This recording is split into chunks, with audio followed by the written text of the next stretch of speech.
ICS scholarship test होगा एक,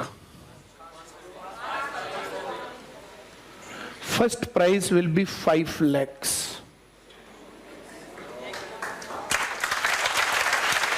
$5 लाख का प्राइज होगा। दूसरा प्राइज तुम्हारा होगा 2 लाख रुपए का। तीसरा प्राइज होगा तुम्हारा 1 लाख रुपए का। इसमें बाकी भी कुछ कुछ चीजें तुम्हें मिल सकती हैं। एक सूचना देता हूं, चलो तुम्हें एक सूचना दे दूं तुम्हें। जींद डिस्ट्रिक्ट की 5 ब्रांचेज हैं। जींद डिस्ट्रिक्ट की 5 ब्रांचेज एक स्कॉलरशिप ऑर्गेनाइज कर रही है। स्कॉलरशिप की फीस है 100 रुपए। 100 रुपए देकर के तुम लोगों को एक ओपन कंपटीशन मिल रहा है। इसमें 2 पेपर होंगे। पहला पेपर होगा पर ब्रांच, हर ब्रांच में पेपर होगा। पर ब्रांच में यहां पर जींद ब्रांच है, उचाना ब्रांच है, नरवाना ब्रांच है, सफीदो है और जुलाना है। 5 ब्रांचेज हैं। मैं जो कह रहा हूं समझ में आ रहा है? इन 5 ब्रांचेज पर एक प्री पेपर होगा। प्री पेपर को चेक करके जो टॉप 50 स्टूडेंट्स होंगे, कितने? दूसरे नंबर पर फिर मेंस पेपर होगा तुम्हारा। आया? ये क्वालिफाइंग नेचर का नहीं है। इसको सीईटी से कंपेयर कर लो तो आ रहा समझ में? 250 स्टूडेंट्स होंगे, उनका पेपर होगा।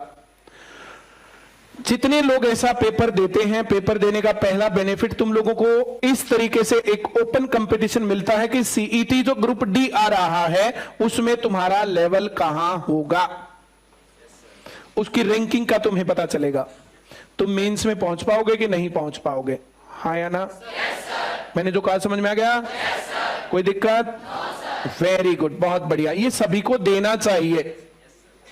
100 रुपए में 2 पेपर देने का मिल गया और ये सारी बात हो गई तो तुम्हारी फीस तो हो गई पूरी उसमें। हाँ या ना? Very good. Next, first prize 51,000 रुपए। इसमें पता नहीं होता कि किसका नंबर आ जाए। टॉपर्स में ये नहीं पता होता किसका नंबर आ जाए, क्योंकि जितने सवाल आते हैं ना वो सबको आते हैं। 2-4 तुक्के जिसके ठीक लगे हो टॉप हो गया। टॉपर तो तुक्कों पर डिपेंड करता, इसलिए टॉपर को कभी भी नहीं पता होता कि मैं टॉप करूंगा। हाँ या ना? Very good. दूसरे नंबर वाले को, तीसरे को, सबको आ रहा समझ में? वेरी गुड, बहुत बढ़िया। ये बहुत बढ़िया इनिशिएटिव है। जो इसके बाद 3 से 10 तक के रह गए, 4 से 10 तक के रह गए, उनको 1100 रुपए ईच। अब जितने इसके बाद 250 स्टूडेंट्स हैं, इस 10 के बाद 250, उनको भी कोई प्राइज मिलेगा। और जितने भी पार्टिसिपेट करेंगे हर एक को पार्टिसिपेशन का भी कोई अवार्ड मिलेगा। मैं जो कह रहा हूं समझ में आ रहा है? कोई प्रॉब्लम? Very good. तुम लोगों को एक ओपनली अपने आप को चेक करने का मामला है, और अगर तुम्हारे अंदर बात बनती है तो तुम पेपर में यही तो आना है। जो सीईटी में आना वो इसमें आना, जो एसएससी जीडी में आ रहा है वो इसमें आना है, जो सीएचएसएल में आएगा वो इसमें आ रहा है, जो दिल्ली पुलिस में या हरियाणा पुलिस में आएगा यही आ रहा। हाँ या ना? मैं जो कह रहा हूं समझ में आ रहा है? तो सब लोगों को ये काम करना चाहिए। करने के बाद चाहे जींद डिस्ट्रिक्ट के हो चाहे नहीं हो, कहीं के भी हो, एक दिन तुम लोगों को जींद घूमने का मौका मिल जाएगा। पंडू पिंडारा घुमाना, वहां पर जो है क्या वो रानी का तालाब, मेरे ख्याल से 2 ही चीज है जींद में देखने को। वो जींद वाला नहाना तो उसमें बूझ लेते, और क्या क्या वहां देखने को। हाँ या ना? देखो तुम लोगों को इतनी मोबिलिटी तुम्हारे अंदर होनी चाहिए कि घूमने का मौका मिले। और ये तो टेस्ट है, तो टेस्ट में तो सबके घर वाले का ही देंगे, जाओ। हाँ या ना? जब घर से बाहर निकलो तो कोशिश करो अपने माँ बाप भाई बहन को ना लेके जाओ, अपने दोस्तों के साथ ग्रुप्स में चले जाओ। हाँ या ना? वहां जाओ, वहां जाके टेस्ट दो, टेस्ट दे करके थोड़ा सा घूमो फिरो, गोलगप्पे खाओ, फिर वापस आ जाओ, फिर आके रिव्यू देना कि जींद के गोलगप्पे बढ़िया है या खराब है। हाँ या ना? तो एक तुम्हारी पिकनिक भी प्लान हो रही है, 2 पिकनिक प्लान हो रही है। एक तो प्री पेपर होगा, एक मेंस पेपर होगा। 100 रुपए में 2 फिजिकल पेपर देने को मिल रहे, तो महंगा सौदा नहीं है। और फिर तुम लोगों को आउटिंग का एक बहाना मिल गया। तुम्हारे घर वाले जो मना करते रहते हैं, तो तुम लोगों के पास एक बढ़िया बहाना है। सभी लोग जो पेपर देंगे, तुम्हारा लेवल क्या है, कहां है, क्या नहीं है, इसको देखेंगे। हाँ या ना? नेक्स्ट, इसमें और डिस्ट्रिक्ट भी इसी प्रकार के टेस्ट लेंगी। जो नेक्स्ट प्राइजेस कैन बी 1,51,000, 21,000, और ये 2100 या 2500 या कुछ और हो सकता। मैंने जो कहा समझ में आया? या नहीं आया? Very good. इससे आगे थोड़ी सी जानकारी और दे देता हूं तुम्हें अंदर की बात। आईसीएस स्कॉलरशिप टेस्ट होगा एक। First prize will be 5 lakhs, 5 lakh का प्राइज होगा। दूसरा प्राइज तुम्हारा होगा 2 लाख रुपए का। तीसरा प्राइज होगा तुम्हारा 1 लाख रुपए का। इसमें बाकी भी कुछ कुछ चीजें तुम्हें मिल सकती हैं। तो तब तक जो है एक दो जो ये डिस्ट्रिक्ट वाइज एग्जाम है, तुम लोग ऐसे एग्जाम देख करके और अपने आप को एनालाइज करके उस काम को, फिर इसमें सभी को पार्टिसिपेट करना कंपलसरी है। पर ब्रांच वाइज इस प्रकार से ऐसे ही जो है पेपर होगा। पर ब्रांच से 50 स्टूडेंट लिए जाएंगे। 50 स्टूडेंट के बाद जो भी होगा फाइनल एग्जाम सोनीपत सेंटर पर होगा। तो सभी लोगों को एक दूसरी जगह, कोई हिसार में टेस्ट होता है तो तुम लोग जा सकते हो, भिवानी में होता है, रोहतक में होता है, वहां ऐसा इतना घूमना फिरना इतना करना चाहिए ताकि तुम लोगों को घर से बाहर निकलने का थोड़ा सा मौका मिले और तुम लोगों को दिमाग थोड़ा सा खुले। हाँ या ना? आ रहा समझ में? Very good. एक चुटकुला सुनाता हूं तुम्हें, फिर कंटिन्यू करूंगा इस बात को। 2 बहरे थे। एक जना भागा जाता, बोले यार बस भिवानी जागी। बोले ना भिवानी जागी। बोले हो, मन ने सोचा भिवानी जागी। हाँ या ना? तो तुम लोगों को बस पूछना, बस में जाना, चढ़ना, किराया देना, बाकी काम, ये एक पब्लिक डीलिंग है। पब्लिक डीलिंग जिसको जितनी आती है उसका ज्ञान उतना बढ़ता है। हाँ या ना? मैंने बहुत बार ये बताया होगा तुम्हें। 2014 में एक लड़का था, उसको सारे सवाल आते थे, सारा जीके याद था, लेकिन उसका सिलेक्शन नहीं हुआ। उसका सिलेक्शन क्यों नहीं हुआ? उसके पास पब्लिक डीलिंग की स्किल्स नहीं थी। वो अपने ज्ञान को अपनी जिंदगी में यूज नहीं कर पाता था, जिसके चलते वो आज भी बेरोजगार है। मैं जो कह रहा हूं समझ में आ रहा? अब बाकी लोग सिलेक्ट हो गए। मैं जो कह रहा हूं समझ में आ रहा है? तो जितने लोग जो बातें मैं कहता हूं, जैसे मैंने फॉर्म भरने की कही और तुमने इग्नोर मार दिया, रह जाओगे। अब मैं फॉर्म भरने की कह रहा हूं, नहीं भरा, रह जाओगे। हाँ या ना? तो ये जो बातें मैं कह रहा हूं ना, फिर ये जैसे स्कॉलरशिप एग्जाम है, इसमें कंपलसरी है सबको करना, तो ये सब चीजें तुम नहीं करोगे, फिर रह जाओगे। तो ये तुम्हारी स्किल्स को डेवलप करने की कहानी है। हाँ या ना? मैं जो कह रहा हूं समझ में आ रहा है? Very good.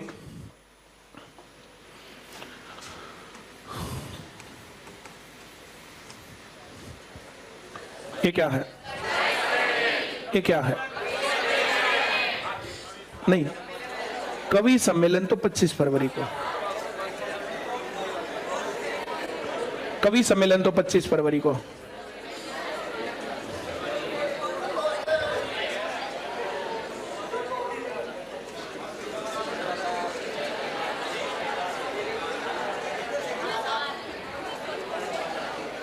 ये नाम सुना है?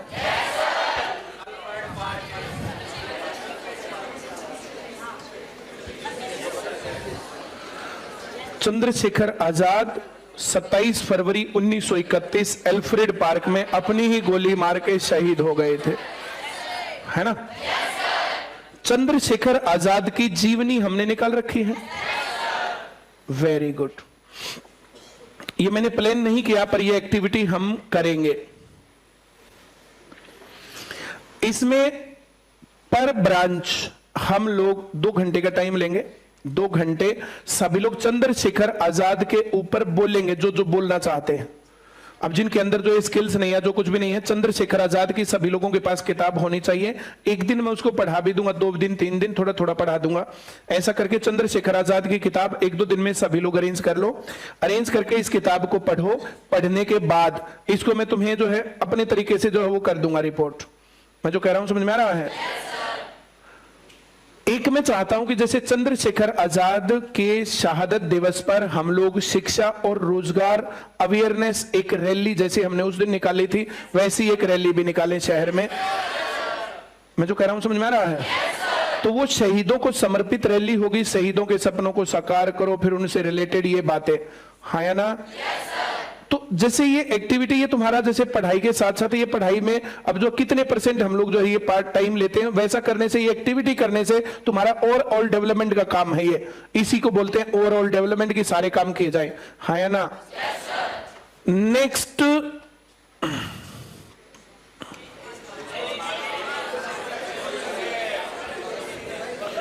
(1931)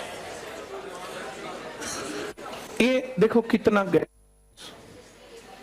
ये पूरा क्रांतिकारियों का जो टोला था, वो टोला 1931 की जनवरी, फरवरी और मार्च में अधिकतर खत्म, और उसके बाद क्रांतिकारी गतिविधियां कहीं पर फ्रंट में नहीं दिखी, हाँ या ना। मैं जो कह रहा हूं समझ में आ रहा है?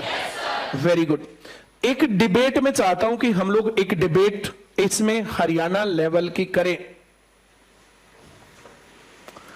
और जिसमें 1 लाख रुपए प्राइज भी हो।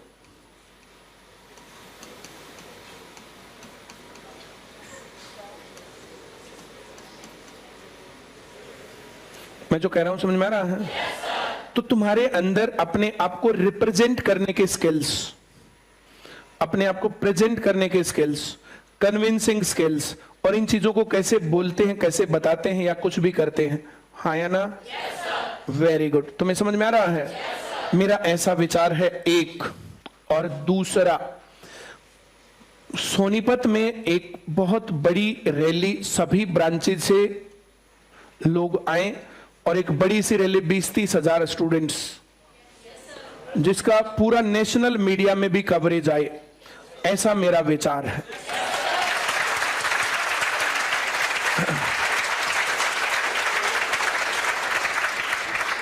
मैं जो कह रहा हूं समझ में आ रहा है? 27 सितंबर, ये 28 है वैसे, 1907 भगत सिंह का बर्थडे था। अगर हम लोग एक बहुत बड़े अच्छे लेवल पर दिल्ली में कोई ऑडिटोरियम या कुछ भी करके, जैसे हमें घर से बाहर निकलना था, वहां तक पहुंचना था, हम ये कर सकते हैं कि नहीं कर सकते हैं, इसी प्रकार से एक डिबेट और फिर एक पूरा वहां पर मोटिवेशनल मामला और ये सब चीजें की जाए, तो देश के अंदर युवा जाग रहा है, एक बड़ी हाजिरी लगा सकते हैं। ऐसा मेरा विचार है कि हम ये काम करें।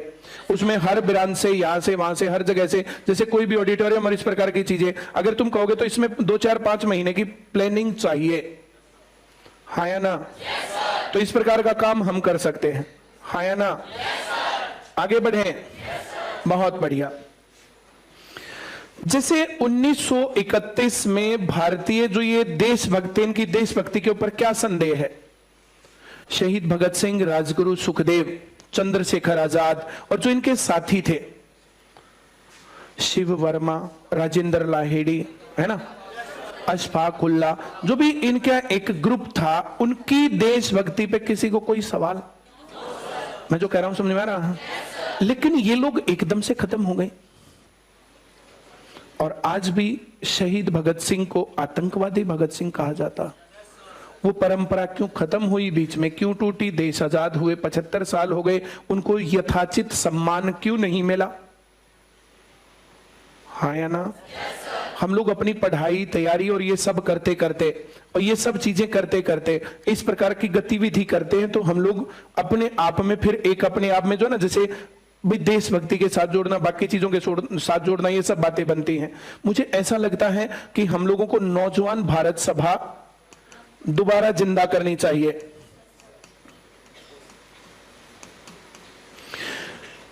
बहुत सारे लोग इस पर यह कहानी बनती है कि देश आजाद हो गया, ये तो अंग्रेजों के खिलाफ लड़ाई थी, तो देश आजाद होने के बाद बेरोजगारी अब भी है, एजुकेशन का मसला अब भी है।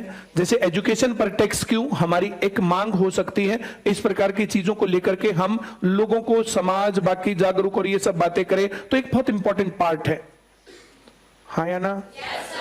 शिक्षा इतनी महंगी क्यों? ये बिना कहीं सुने बेरोजगारी जो वो हो रहा ना, रिजर्वेशन हो रहा है, सिर्फ अमीर लोग पढ़ेंगे, बाकी नहीं पढ़ेंगे। यूनिवर्सिटीज को प्राइवेट करने वाला मामला, जो स्वायत्त, अब वो प्राइवेट करेंगे, अब उसके ऊपर जो फीस बढ़ेगी और जो बाकी सारा बोझ बच्चों पर पड़ेगा, तो फिर वो कैसे पढ़ेंगे लोग? और जो पढ़ाई की क्वालिटी है, वो क्वालिटी हाँ या ना? भाई आईसीएस सरकारी नौकरी की तैयारी करवाने के लिए है और तैयारी करने के लिए 100% गारंटी देता है। भाई तुम्हारे अंदर बात है, मैं ये थोड़ी कह रहा हूं, पीछे से बात थोड़ी हो रही है, मन की बात दूरदर्शन पर नहीं हो रही, सबके सामने हो रही है बात। जो स्टूडेंट प्रॉपर तरीके से पढ़ता है उसके सिलेक्शन में कहां दिक्कत है आईसीएस में, मैं तुम लोगों के सामने खड़ा होकर पूछ रहा हूं। जो लोग 3 काम करते हैं, रेगुलर क्लास, रेगुलर होमवर्क और फिर टेस्ट। अब जो टेस्ट से रिलेटेड सारी जानकारी जो हम दे रहे हैं, तो कहां चूक है? इसी प्रकार की एजुकेशन क्यों नहीं होनी चाहिए पूरे देश में, जहां पढ़ाई की कामयाबी की बातें हो।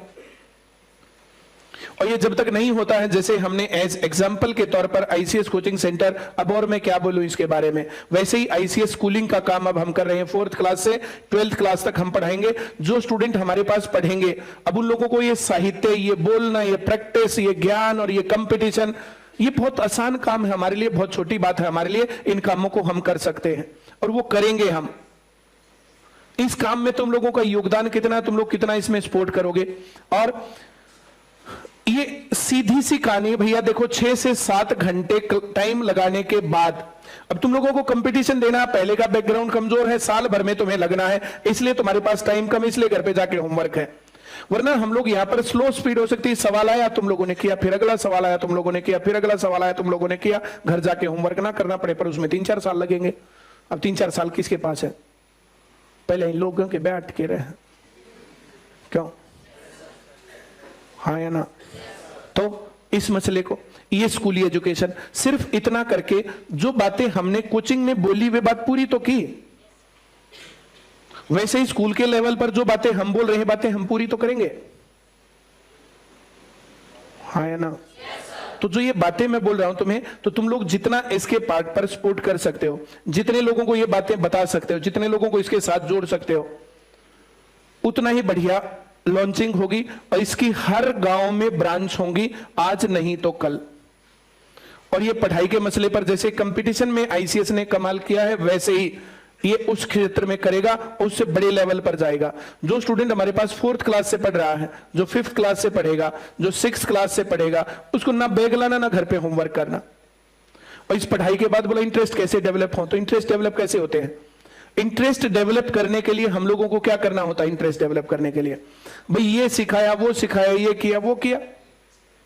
2 महीने बैडमिंटन खेला, 2 महीने फुटबॉल खेला, 2 महीने हॉकी खेला, 2 महीने क्रिकेट खेला, जहां उसका मन लगा उसके अंदर आगे बढ़ गया। अब जिसने कुछ करके ही नहीं देखा, तो उसको कैसे पता उसके अंदर कौन सी क्वालिटीज है और कौन से गुण है? और पढ़ाई, खेल और पर्सनैलिटी डेवलपमेंट का जो कॉम्बिनेशन होना चाहिए, वैसा कहां पर है मुझे बताओ जरा। और जब इस तरीके से काम होगा, उनको दिल्ली घुमाना, जींद घुमाना, रोहतक घुमाना, हिसार घुमाना, स्कूलों के माध्यम से, कंपटीशन के माध्यम से और कुछ करना, ये एक्टिविटी करना, ये सब इसका पार्ट होगा, ये करिकुलम का पार्ट होगा। पहले साल अगर बाई चांस नहीं कर पाएंगे, पर ये पार्ट होगा और ये हमारा आइडिया है, इसको हम फलीभूत करेंगे। जैसे पहले साल में ही अगर बहुत बढ़िया रिजल्ट जो सही रास्ते पर चलते हैं, कुछ कुछ तो हम जरूर कर देंगे, कुछ कंपटीशन हम जरूर कर देंगे। ऐसा कंपटीशन हम कर रहे हैं ना, उसमें भी स्कॉलरशिप एग्जाम के लिए जो तुम लोगों के लिए बोला, उसमें 11,000 रुपए पर क्लास, 11,000 रुपए है, उसमें भी लाखों रुपए की कैश स्कॉलरशिप है। और जो ये बात बोल रही है, ये भी कैश स्कॉलरशिप है। हाँ या ना? मैं जो कह रहा हूं समझ में आ रहा है? तो जैसे तुम जितने लोगों को इसके साथ जोड़ोगे, जैसे तुमने एक आदमी को सही रास्ता दिया, तो तुम हमेशा फील करोगे कि हाँ मैंने एक बच्चे को सही रास्ता दिया, 2 को दिया तो 2 को, 4 को, 10 को, 20 को। अब जो बातें मैं कह रहा हूं, इस बात को तुम अपने अंदर बिठाई और छोटे न मिला कुछ ना, ये खाम खाई की बातें। जो इस प्रकार के लोग, उनको हम क्या कर सकते हैं? और जो लोग इन बातों को मैंने बताया, रिप्रेजेंट करना, बाकी काम करने, और जो जहां प्रॉब्लम्स है वो, हाँ या ना? ये बातें। अब संडे को एग्जाम है, जो स्कॉलरशिप फॉर्म्स तुम लोगों ने भरवाए थे, मुझे 3, 4, 5 वॉलंटियर्स चाहिए। नंबर 1, जो कुछ कॉलिंग बाकी है, कॉल्स कर दे उन पेरेंट्स के पास, भाई तुम्हारे बच्चे का पेपर इस टाइम पर है और ऐसे ऐसे काम है। तो मुझे 5, 6, 7, 10, तो जैसे ऐसे 5, 7, 10 लोग मिल जाएंगे तो कॉलिंग आसान हो जाएगी। नंबर 1। दूसरे नंबर पर हम कुछ एक मास कैंपेनिंग भी चाहते हैं इसके अंदर करना, ताकि सब लोगों तक एक बात पहुंचाएं। जैसे हम लोग करें, हमारी टीम करे, तो वो बहुत छोटा इफेक्ट होता है। जैसे सभी लोग एक बार मिलकर कर दे एक मास कैंपेनिंग, तो उसके लिए मैं प्लानिंग करने की सोच रहा हूं कि एक प्लानिंग करें, उस प्रकार की मास कैंपेनिंग भी करें, ताकि लोगों को हम बात बताएं, देखो प्रॉब्लम कहां पर है। ये सोशल अवेयरनेस के कैंपेन की तरह माना जाना चाहिए। हाँ या ना? तो इस प्रकार की चीजें मैं प्लान करके तुम्हें बताता हूं।